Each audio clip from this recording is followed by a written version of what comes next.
कमाल आहे अध्यक्ष महोदय, कर्जमाफीला आपल्याला पैसे नाहीत, लाडक्या बहिणींना 1500चे 2100 करायला पैसे नाहीत, मी शेतकऱ्यांच्या अनुदानात काही वाढ करत नाही, पण 2018 पासून 6000 रुपये आपण अनुदान देतो, त्यात 1 रुपयाची पण आपण वाढ केलेली नाही।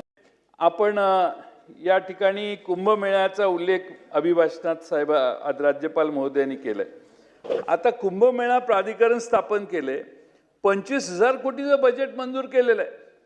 अध्यक्ष महोदय, उत्तर प्रदेशमध्ये झालेल्या कुंभमेळ्यापेक्षा 5,000 कोटीने जास्त बजेट अध्यक्ष महोदय महाराष्ट्र शासनाने निर्माण केलेलं आहे। जनतेमध्ये अशी चर्चा आहे की प्रयागराज कुंभमेळ्याप्रमाणेच या कुंभमेळ्याचे सुद्धा सर्व टेंडर कोणाला जाणार? परराज्यात आणि नाशिक पासून पलीकडे असणाऱ्या गुजरात राज्यातल्या कॉन्ट्रॅक्टरकडे जाऊ नये।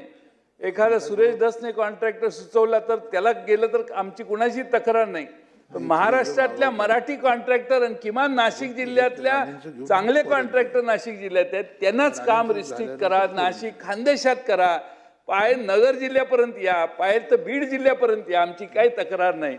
पण बाहेरच्या परराज्यातल्या मोठ्या मोठ्या कॉन्ट्रॅक्टरना आपला कुंभमेळा करण्याची संधी देऊ नये अशी माझी विनंती आहे। आता 25,000 कोटीचं बजेट म्हणजे कमाल आहे अध्यक्ष महोदय, कर्जमाफीला आपल्याला पैसे नाहीत, पण तिकडं 25,000 कोटी रुपये खर्च पूर्वी एकदा झाला होता कुंभमेळा, त्यात आणखीन थोडा डेव्हलप करायचं आहे, वाढीव सेवा निर्माण करायच्या आहेत आणि त्यामुळे लोकांना ह्याच्यात काही भ्रष्टाचार होतोय का अशी भीती वाटायला लागली आहे आणि तसा अनुभव देखील आता ग्रासरूट लेवलला यायला लागलेला आहे।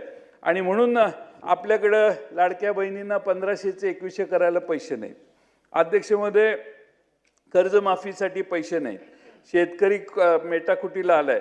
2018 पासून 6000 रुपये आपण अनुदान देतो, त्यात 1 रुपयाची पण आपण वाढ केलेली नाही। अध्यक्ष महोदय, आता माननीय मुख्यमंत्र्यांनी ह्याच्यात खरं लक्ष घातलं पाहिजे।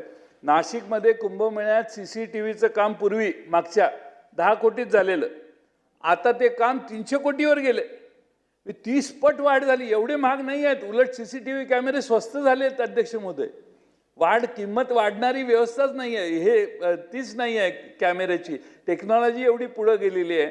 आणि म्हणून अध्यक्ष महोदय 10 कोटीचं पूर्वी झालेलं काम आता 300 कोटी कशाला लागतात याचंही स्पष्टीकरण सभागृहाला मिळणं आवश्यक आहे। अध्यक्ष महोदय, खरं म्हणजे तुम्ही शेतकऱ्यांच्या अनुदानात काही वाढ करत नाही, पण टेंडरच्या किमती शेकडो पटीनं वाढायला लागलेल्या आहेत। 2015 मध्ये या अनियमिततेची चौकशी करण्याचे आदेश मुख्यमंत्री महोदयांनी दिले होते, त्याचा अहवाल 11 वर्ष झालं तरी अजून सार्वजनिक करण्यात आलेला नाही।